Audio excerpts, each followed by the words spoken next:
And Edmonds' father is hugging his kids a lot tighter today after their harrowing rescue off of a cliff in the Olympic National Forest. This is something. They were on a routine hiking trip when they were overcome by high tide. Smiles around this past weekend when DJ Wilson launched a backpacking trip with his 2 children, a nephew and a family friend. The group chose an area in the Olympic National Forest they know well. But this time, they decided to take a shortcut around this cliff, waiting on sharp rocks. We went right at low tide. We were timing it as well as we could with the tide tables, but we didn't foresee how long it would take with 4 kids. Then a problem. High tide came crashing in much faster than ever expected. Cold water rushed in eventually waist high, pinning them up against this rock face with no path to shore.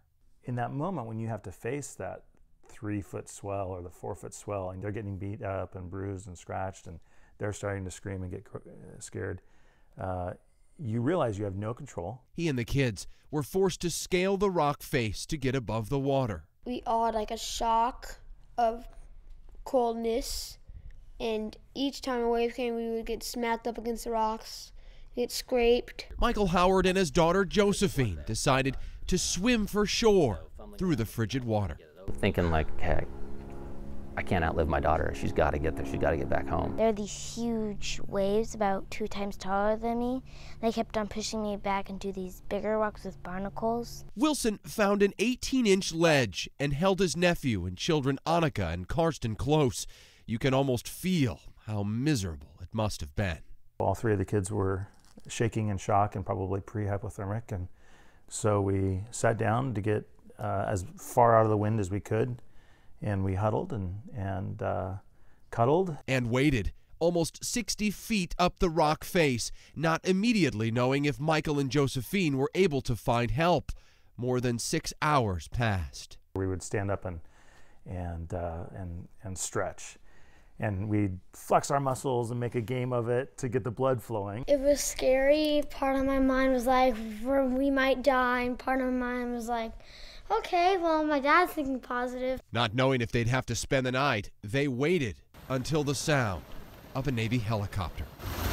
Rescuers were able to eventually pluck Wilson and the kids off that rock face. I think it was just tremendous relief when the helicopter showed up. It was like, it's go time. We're not gonna have to stay the night here. We're getting off this. Wilson held the kids close on that ledge. Today, he holds them even tighter. I'm unable to explain how terrifying it was. And we use the word sort of terrifying loosely, and I mean it literally. Oh, can you imagine? All right, we're lucky enough here to have the Wilson family. We've got 9-year-old Annika, Karsten's 10. DJ, thanks for being here this morning. I want to start with you, young lady. How do you feel today? Back with your family, going through all of that. It was scary during the time, but you realize that you just got to stay positive and trust your parents. Yeah. So that's what I did, and it turned out okay, and we survived. Good advice. Do you still think about it, Karsten? Do you guys still talk about what happened today? This is almost a week.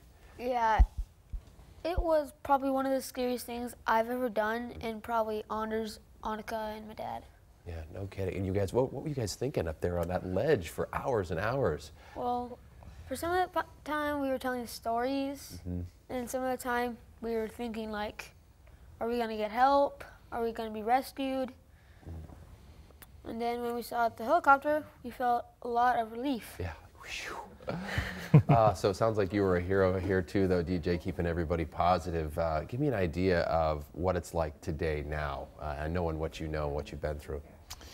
Well, I certainly don't think the word hero is appropriate. I mean, these kids were heroic. They were brave. They were calm. They were really under control. And I think we just are tremendously lucky that everything happened smoothly. Coming back into the real world is a little bit rough sometimes, but I think the message is first one of thanks to the Naval Air Station Whitby search and rescue team. No kidding. And we're experienced. Other people who get lost are experienced. So always be extra prepared when you go out into the wilderness. Because it can happen to anybody. You've been on this hike before. You just didn't see the high tide coming. I don't know who would have seen it coming. I've never heard of it rushing in so fast.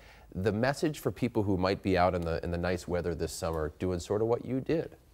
Yeah, I think, I mean, we were prepared in that we reviewed the tide tables and we knew the space, and we still got caught. So I think the message is for folks to be really extra prepared. Make sure you have a game plan if you do get a little sideways, so that you know how to get yourself out of there, including having a spot SOS beacon and traveling with a buddy, so that in our case, we had a buddy that got to shore. You really need one of those to make it. Yeah, and Michael had one of those spot beacons, that's right. So he pressed the button once they were able to do that. Well, guys, do you feel like you're going to go hiking anymore, or does this mean you're done? I'm still going hiking. All right. Same here. I'm gonna go hiking. I'm just not taking that route again.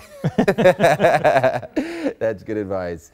Guys, thanks for coming in. Yeah, We thanks, appreciate it. Jake. Yeah, we're glad that you're doing well, and good advice for everybody else out there in this nice weather. All right, the Wilson family, happy.